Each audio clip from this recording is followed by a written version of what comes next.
la violencia se entiende como algo estrictamente natural, de los animales, de los terremotos que hemos vivido, por ejemplo, acá en México, em, el encauce de los ríos, el que un animal mata a otro, ¿no? Por cacería, pero no hay en ellos esto que tú mencionas de la crueldad. Eh, claro que nosotros vemos, por ejemplo, en las mantis religiosas, cuando terminan de copular, la hembra le come la cabeza al macho. Entonces nosotros vemos eso y decimos, ah, qué cruel, ¿no? Qué cruel está siendo. eh, y empezamos a atribuirle a la naturaleza ciertas condiciones estructurales del humano, y empezamos a atribuirle cierta intención que en realidad es nuestra. Por eso me interesaba también como partir de esta cuestión de cuando hablamos de agresividad, agresión, ya dentro del psicoanálisis estamos hablando también de algo que está articulado al discurso, que está articulado al cómo se constituye el sujeto de deseo, de lenguaje, y no estamos hablando nada más de un terremoto que tumba una casa y se me cae encima, ¿no? Eso es violencia, pero no tiene una intención, ¿no?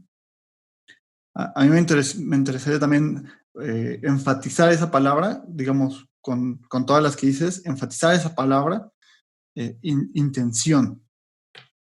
Y también me parece muy valioso lo que aportas, lo primero que aportaste, sobre no reducirlo a cierto concepto, porque el problema que tenemos con el discurso es ese también, ¿no? Que de repente se empieza a imponer como esta cuestión de, ah, ya comprendemos, ya entendemos, ¿no?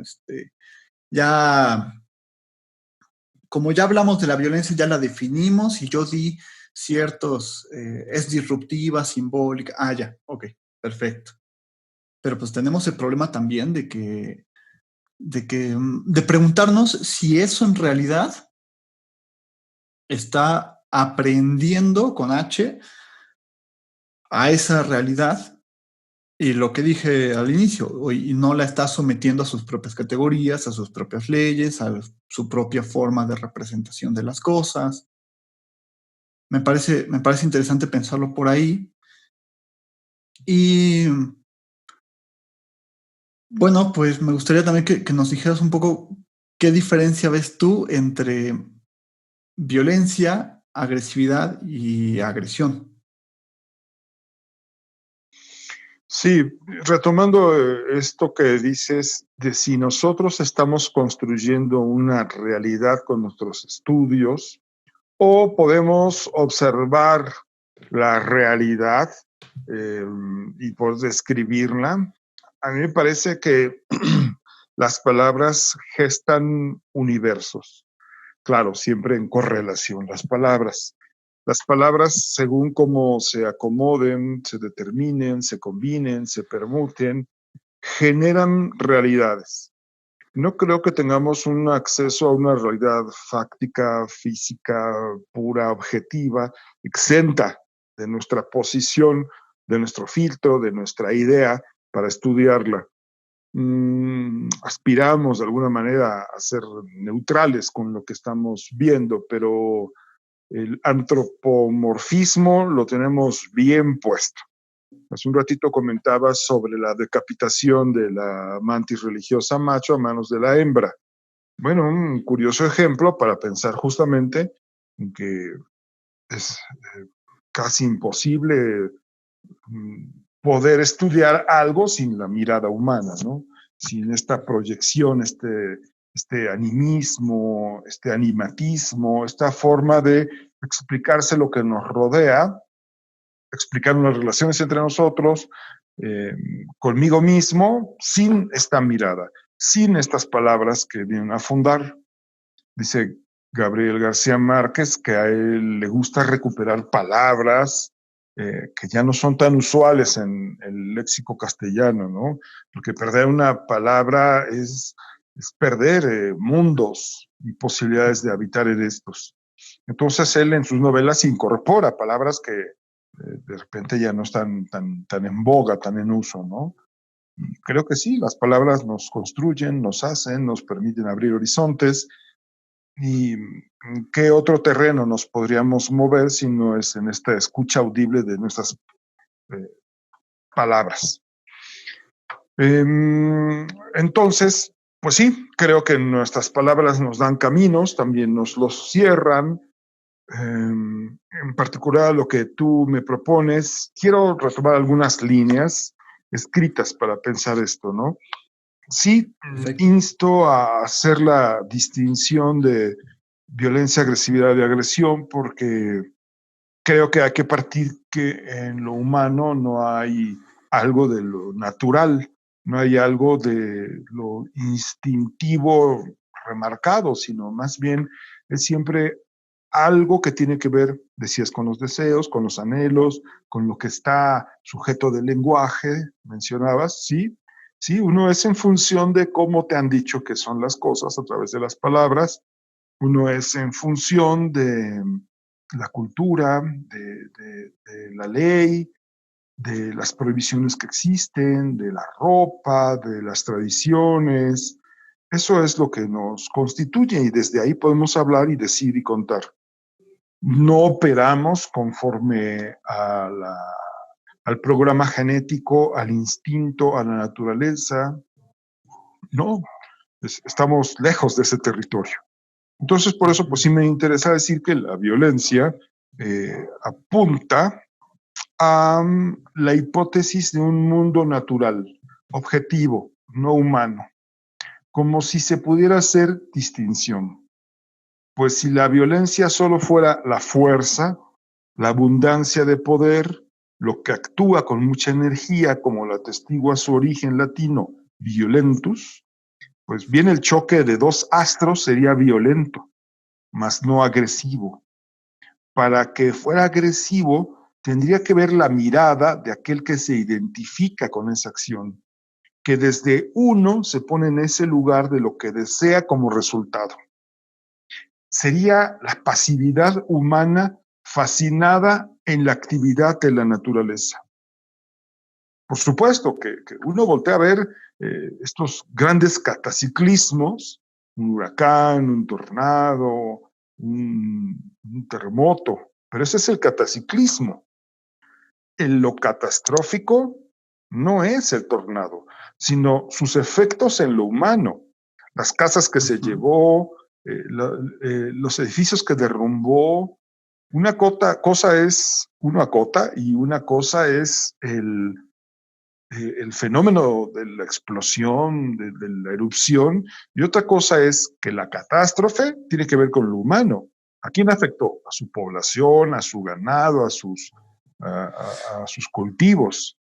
Entonces, hasta en lo natural, uno hace un plus, un extra, que es el daño al humano, que pues no era la intención de las fuerzas naturales, ¿no?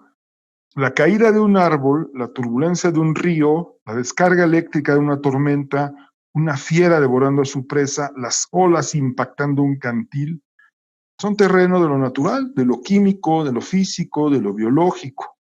Son decantado de tensiones, de programas genéticos o de procesos elementales en interacción. Claro que esto ya implica una lectura.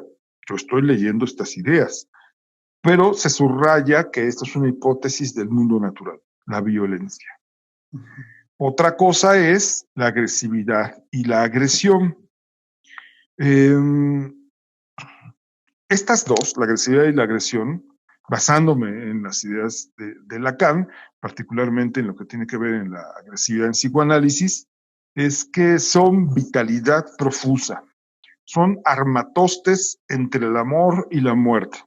Se distinguen una y otra como la intención y el acto. Son aparatos que sirven para crear otros, es decir, son recreaciones de lo que no dominas en el cuerpo. No hacen arte, hacen maquinación. Tal vez después alcancen la sublimación, pero de inmediato crean herramientas que son capaces de destruir. La agresividad y la agresión no son opuestas, son complementarias. son opuestas a la indiferencia. Son ejercicios de la ambigüedad del sentimiento y la ambivalencia del amor y el odio. Si la agresividad, acorde a su etimología, solo fuera ir hacia andar, entonces habría que ceñirla como un vector, del cual su punto A, origen, sería una cuarteadura, y el B, transitorio, hasta pronto avisa, sería el suspenso, o el B, definitivo de la agresión. Fíjate lo que te propongo, que hay un punto de partida que es una cuarteadura de la agresividad. El suspenso, que es la agresividad, propiamente la intención, el mantenerse al tanto, la posibilidad. Pero cuando llega un B, arriba a un punto B, ya se llegó a la agresión. El punto es que te estoy planteando que hay algo del orden de lo que se cuarteó, que se rompió, que genera la agresividad. Para allá iremos enseguida. La agresión resurge desde la agresividad. No hay un acto agresivo espontáneo. No es una mera ocurrencia que algo sea la acción agresivo. Hay un escenario previo que tiene que ver con lo imaginario, con lo personal, yoico y narcisista. Pero siempre, además, la agresividad y la agresión tienen que ver con un otro. Responde la agresión a otra y a su intencionalidad. No se genera espontáneamente. La agresividad se posa la agresión se posa en la agresividad y la venganza. Y se quiere desenfrenar en crueldad. Quiere retomar desde su impotencia algún poder que le fue arrancado. Es injusta porque solo quiere dominar por el resarcimiento.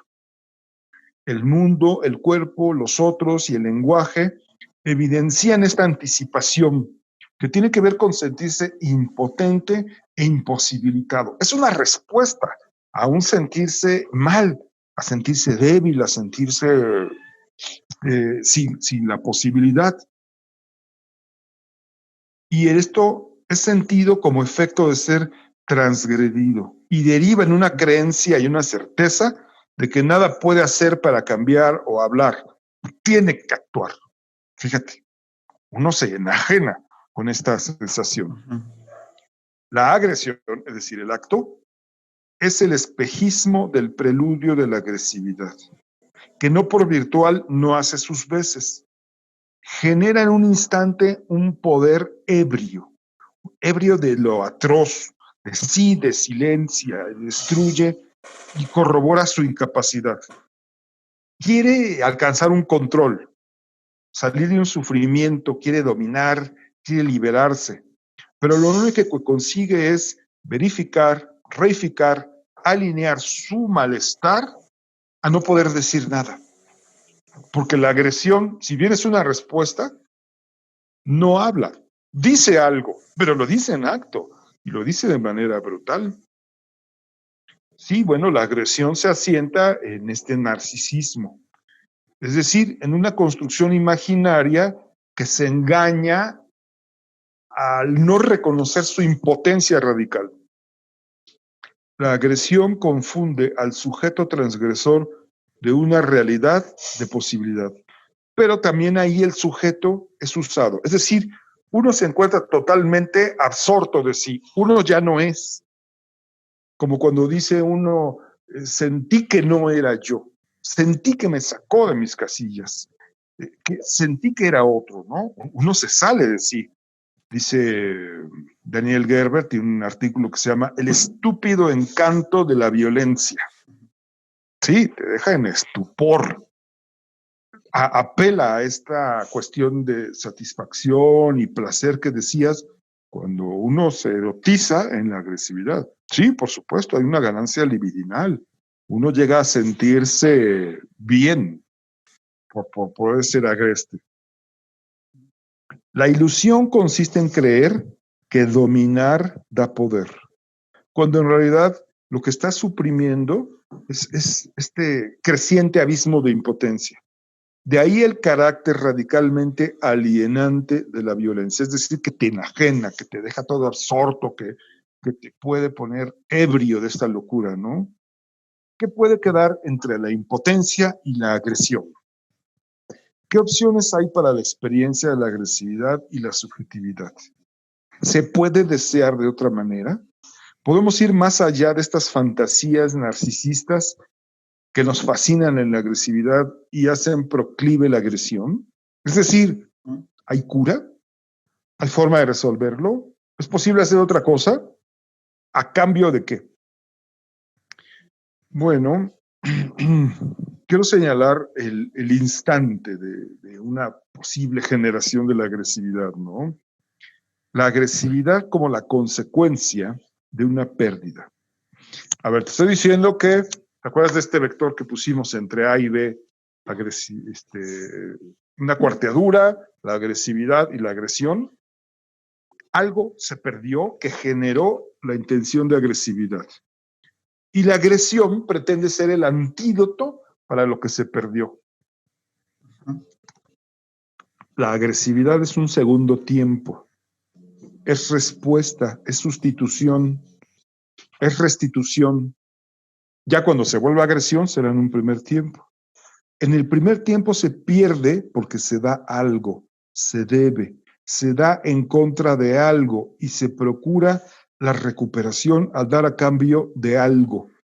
La agresividad es una huella activa del extravío y la agresión solamente hace renovar esa marca, un nuevo efecto de tendencia que ahora se actualiza.